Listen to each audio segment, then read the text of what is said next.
Muchas gracias. Buenos días a todos, o buenas tardes ya. Y yo quiero en primer lugar, agradecer a Elena Larrinaga y al Observatorio Cubano de Derechos Humanos, con quien tantos lazos de afinidad, simpatía y cercanía me unen, por invitarme a participar en este acto. Es verdad que mi trayectoria política ha sido muy amplia, pero yo no estoy aquí por mi trayectoria política, estoy aquí porque soy amigo de Cuba, y porque soy amigo de Cuba, soy amigo de las libertades de los cubanos. Y ese ha sido uno de los elementos que siempre me han preocupado, siempre me han inquietado, ya desde mis años más jóvenes, cuando estaba a punto de opositar a la escuela diplomática aquí en España, pero el asesinato del socio de mi padre por la organización terrorista ETA me cambió la vida y me situó en ese ámbito de la política local, que luego el tiempo da muchas vueltas, conseguir recuperar ese ámbito internacional, sabiendo, como muchas veces lo hemos dicho y prácticamente repetido de otras personas más doctas seguramente en este asunto, que la libertad es indivisible. No podemos pensar que podamos ser libres en un país determinado, concreto del mundo, cuando otros ciudadanos, otras personas en otros países no llegan a esa condición de ciudadanos, son solamente súbditos que aspiran a conseguir la libertad. Por lo tanto, yo estoy aquí encantado de hablar desde un tema que tampoco es exactamente el mío, pero en la medida en que me piden que yo hable respecto de ese asunto, pues lo hago encantado, especialmente porque me lo piden quienes me lo piden.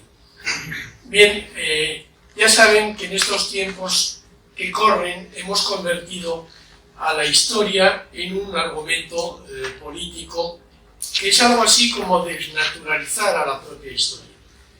Porque la historia no sabe del presente, sino del pasado, porque debe sus fuentes en los acontecimientos que han ocurrido antes, pero que no por ocurridos nos deberían condicionar. Siempre somos capaces de modificarlos por nuestra acción, para mejor o para peor.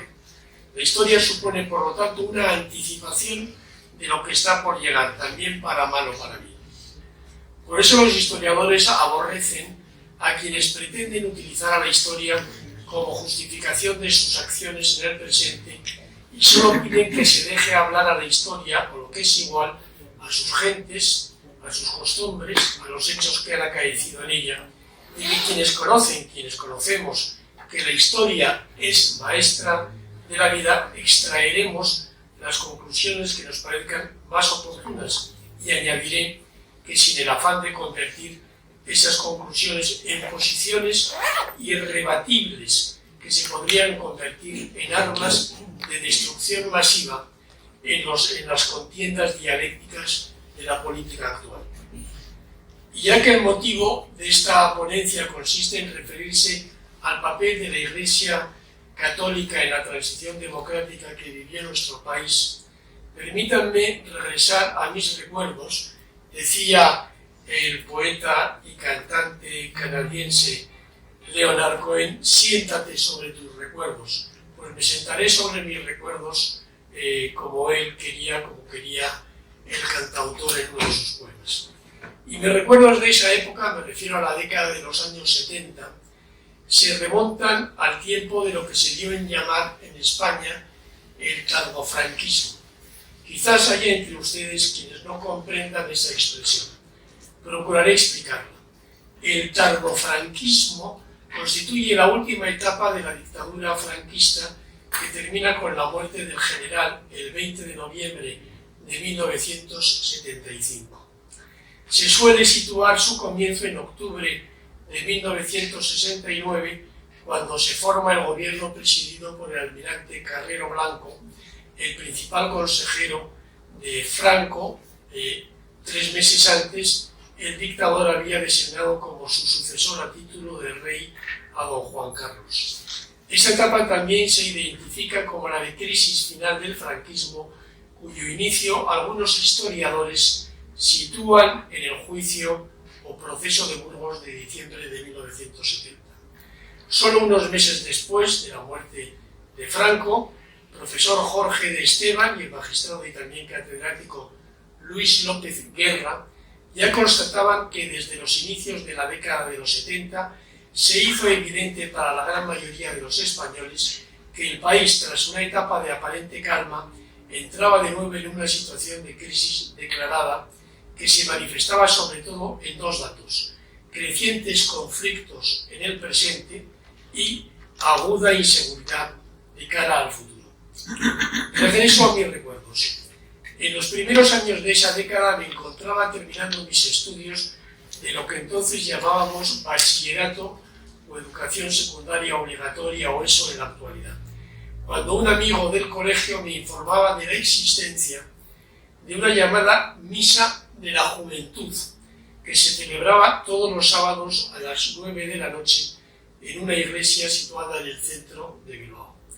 La responsabilidad de esas Eucaristías la tenía un sacerdote, don Antonio, que no ocultaba sus simpatías izquierdistas. Apoyaba en la organización de las misas un conjunto de grupos, constituido en células, que se unían por motivos de edad y que estaban coordinadas por otros sacerdotes, don Manuel en el caso de nuestra.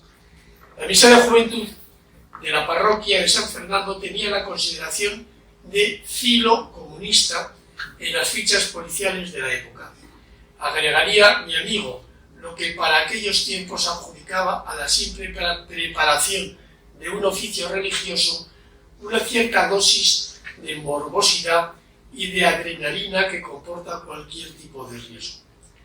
Entre música de guitarras y versiones en español de canciones espirituales negras, el vascuence, por cierto, no había entrado aún en la épica pseudo-progresista de aquellos tiempos, explicábamos las lecturas del día pretendiendo inocular, introducir algún mensaje indirectamente social y antifranquista a unos feligreses que, todo hay que decirlo, en su mayor parte solo pretendían cumplir con el precepto dominical y así aprovechar la mañana del domingo para realizar otras actividades de esparcimiento. He de confesar que una hora de guitarras y contenidos sociolopolíticos les debía parecer un tanto excesivo a buena parte de nuestro público. Estas misas no eran desde luego un caso aislado. La Iglesia y algunos sectores de esta estaban trabajando por el cambio político y la pregunta surge, creo que de manera inmediata: ¿qué había ocurrido en España para que una iglesia abiertamente profranquista, recordemos que el alzamiento nacional del 18 de julio de 1936 sería bautizado como una cruzada? ¿Qué había pasado, insisto, para que, pasado el tiempo, una posición tan contraria al régimen empezara a existir? Quizás convenga explicar que esa definición de cruzada no resultaba singular en el marco de los enfrentamientos religiosos vividos en España desde el siglo XIX por lo menos. El asfixiante principio por el que la religión católica era la única oficial en España, un principio que resultaba intolerante e intolerable incluso para los católicos liberales, se mantuvo hasta la Constitución de 1869, estuvo entre las principales causas de las políticas anticlericales y de las guerras carlistas que asolaron España, una suerte de guerra civil antes de la guerra civil del 36. Por ejemplo, entre los conflictos de la época, en la época de la Restauración, hay que señalar toda la política, digamos, anticlerical de José Canalejas, asesinado por un anarquista, y también pues, de los radicales y de los republicanos, por no decir de los socialistas de la época. Es verdad que todos estos anticlericales llevan sus planteamientos hasta las últimas consecuencias en el extremo de la idea que expresaba con frase lapidaria Manuel Azaña, que fue presidente de la Segunda República Española. España, dijo, ha dejado de ser católica, en un discurso en la época de la elaboración de la Constitución de la Segunda República en el año 1931. Estos anticlericales republicanos dejaron pasar con indiferencia la quema de los conventos que se produjo en mayo de 1931, apenas un mes después de proclamada la Segunda República. Diría también Manuel Azaña en una frase que a mí se me antoja absolutamente irresponsable: todos los conventos de Madrid no valen la vida de un republicano. A mi modesto entender, ahí acabó ese régimen, la Segunda República, que era solo para republicanos, es decir, solo para la parte pretendidamente progresista de España, orillando, marginando al menos, a la otra media España de la mera posibilidad de construir un proyecto compartido. La expulsión constitucional de la Compañía de Jesús, el hostigamiento permanente a la jerarquía de la Iglesia y a los católicos, conduciría a lo que en términos actuales calificaríamos, seguramente no sin exageración por mi parte, de polarización de la vida política y social española, y abriría el camino de una manera irreversible a la contienda incivil. Pero la sociedad española no quedaría en una especie de foto fija ese año 1936, por fortuna. Existió, eso sí, justo después de la guerra, un hilo conductor que hermanaba la autarquía económica, el aislamiento político internacional y la ideología falangista, y que perduró básicamente hasta el plan de estabilización de finales de la década de los años 50. A partir de entonces España empezaría a cambiar. El desarrollo económico, la extensión de la clase media, de la propiedad, con las letras a plazos, se compraba un utilitario, los famosos 600, una lavadora y hasta un pisito en la sierra. Eran, ya digo, los tiempos del adelante hombre del 600, la carretera nacional es tuya, que cantaba Moncho al Puente en una canción bastante ingeniosa. Y el desarrollo económico, la apertura de España al exterior y la entrada de turistas modificaría también el modo de relacionarse con el ámbito religioso y con la Iglesia Católica por parte de los españoles. La Ley de Libertad Religiosa de 1967, en plena época franquista, recordemos que nuestro país se encontraba ya en la etapa que hemos calificado de tardofranquismo, ya expresaba que los españoles podían ser católicos, protestantes, musulmanes, agnósticos o ateos, sin que por ello fueran objeto de persecución o menoscabo público o político.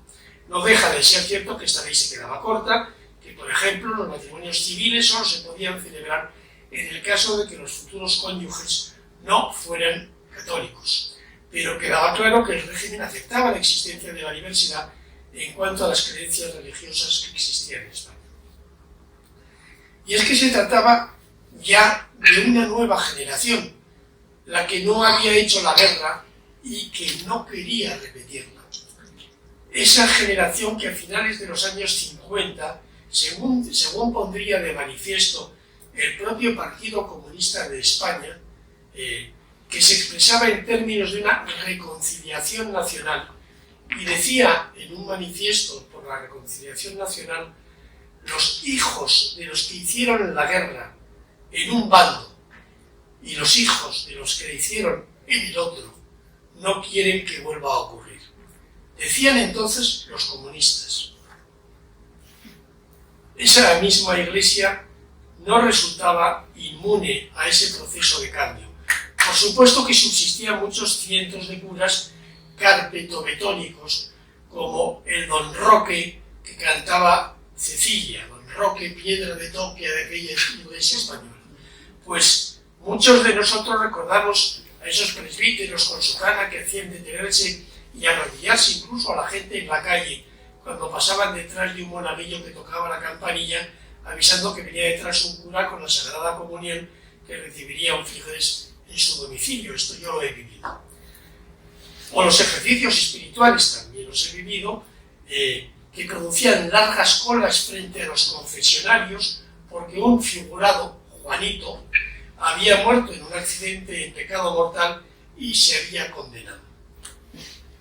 Porque existieron también, hay que decirlo todo, los llamados curas obreros, que bajaron del púlpito para meterse en el tajo de la quietud noble de los recintos eclesiásticos a la algarabía empobrecida de los excluidos. Tomaron partido por el pueblo y por esto fueron conocidos con ese nombre de curas obreros. Unos 800 sacerdotes que desde los años 60 del siglo pasado lucharon por las libertades democráticas, renunciando a su salario oficial para vivir y trabajar junto a los más necesitados. El caso quizás sería más significativo si cabe en el País Vasco, porque allí el nacionalismo estaba fuertemente impregnado de catolicismo y su desvinculación con el franquismo se remontaba justo al primer momento en el que se produjo el alzamiento nacional al optar por el bando republicano al revés de lo que hicieron los carlistas. Recordemos que el fundador del PNV, Sabino Arana, formaba parte de una familia tradicionalista. Pero esta es otra historia que se parece más a mis recuerdos que a la generalización del asunto. Tampoco resultaría inmune a este signo de los nuevos tiempos la jerarquía de la Iglesia. No en vano alguna decisión del general Franco sería fuertemente objetada por el Vaticano. Así hay que recordar que el Papa Pablo VI ordenaba romper con el régimen, lo que fue contestado por este en el año 1964, abriendo una cárcel para curas. Montini, Papa Pablo VI, llamaría en junio de 1975 en repetidas ocasiones al dictador para evitar las últimas ejecuciones de penas de muerte sin que Franco se pusiera al teléfono. Y es que también se había producido el gran cambio en la Iglesia Católica que había puesto en marcha el Papa Juan XXIII y había culminado Pablo VI. Era el Concilio Vaticano II.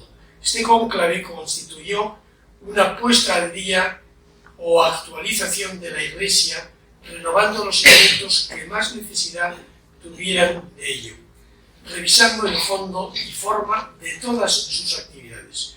Una adaptación que sería desbordada, por cierto, por quienes la llevaron al extremo de lo que se conoció como teología de la liberación, que influyó fuertemente en Iberoamérica, por cierto, inaugurando un periodo de crisis en la que miles de sacerdotes católicos abandonaron el ministerio, entre ellos alrededor de 8.000 jesuitas.